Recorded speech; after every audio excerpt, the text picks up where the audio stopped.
Penguin Ye 1? Penguin Ye 2?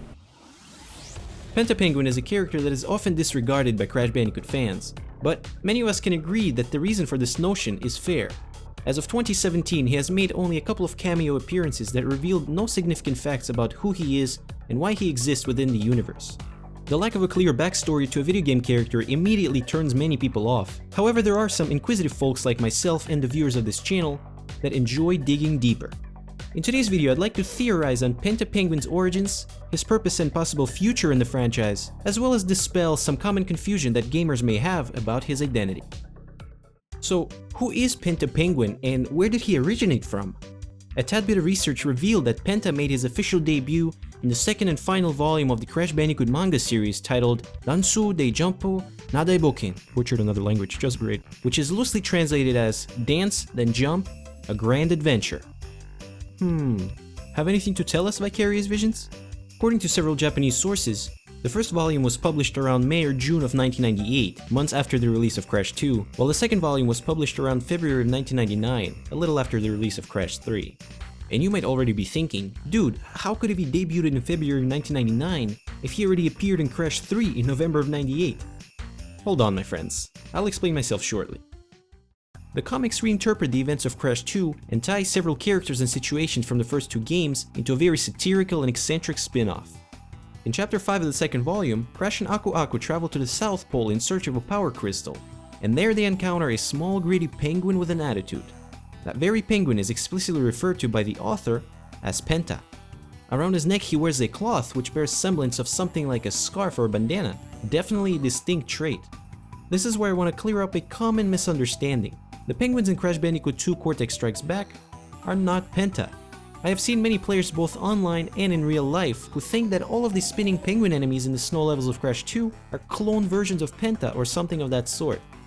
These penguins populate the snow levels in dozens, so it would not make sense to take a minor character and multiply him to fill up the stages. Plus, knowing that Crash 2 came out in October of 1997, while the second volume of the manga in which Penta made his debut came out nearly 1.5 years later, the penguin enemies of Crash 2 could not have been based on Penta. What is possible, however, is the opposite. Penta can be, and most likely is, based on those penguins encountered in the second game. Very realistically, the author of the manga series, Ari Kawashima, played Cortex Strikes Back and created a brand new character with a personality out of the generic penguins that try to block Crash's path while he was trying to attain the power crystal. Fun fact, Penta does a similar thing in the manga, making Crash pay money in order to gain information on the crystal's location. Well, I know you're still wondering, why the heck did I skip his appearance in Crash 3? The reason for that is, I do not believe that the penguin which appears during the Dingodile boss fight in Crash Warp is Penta. And neither is this one in Crash Bash. All of the penguins mentioned thus far do have similar traits, but if we agree that Penta has to wear a scarf, then where is it on these two guys? When it comes to his CTR model, it's clearly right there, so we can safely assume that it truly is that same Penta that first appeared in the manga. But man, take a look at the trophy list for Crash Bandicoot Insane Trilogy. Don't you clearly see that it says Penta's Revenge?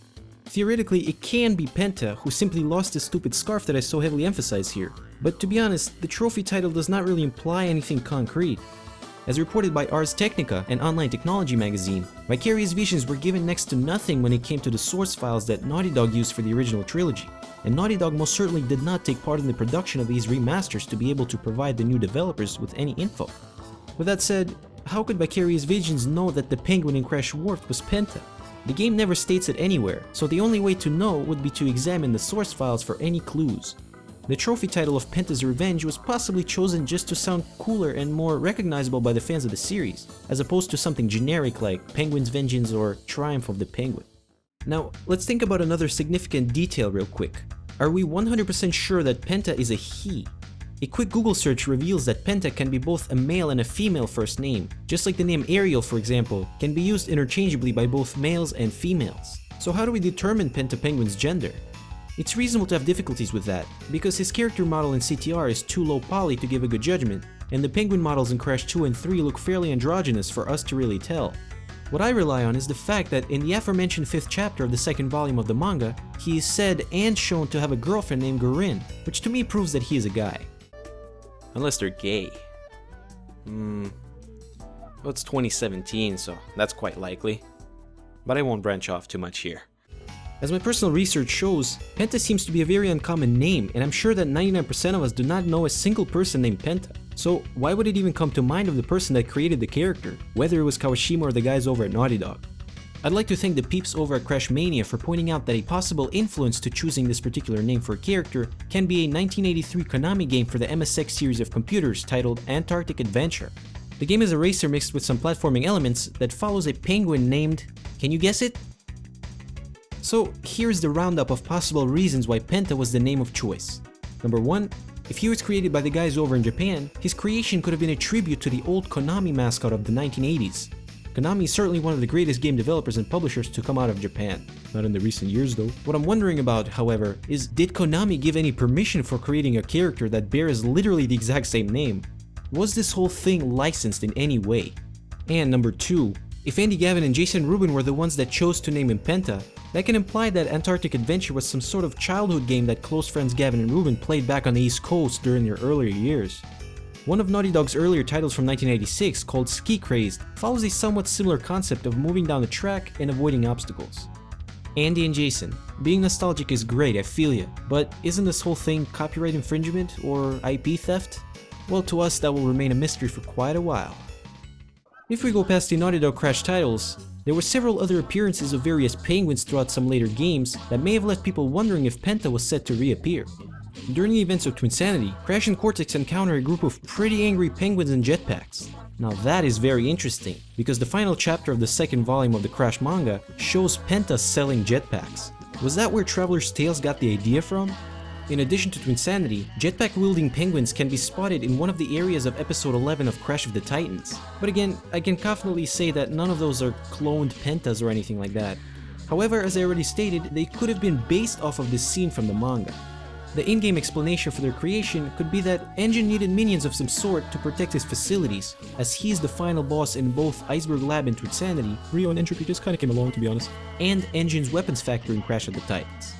Despite all the various assumptions, I think we can safely say that Crash Team Racing is Penta's final appearance to date.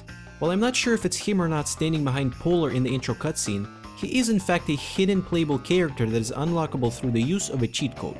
As I mentioned in the Real Theory video, Crash Team Racing offers a special credit screen that reveals what happened to the characters after they earned their prize money and after Oxide was defeated.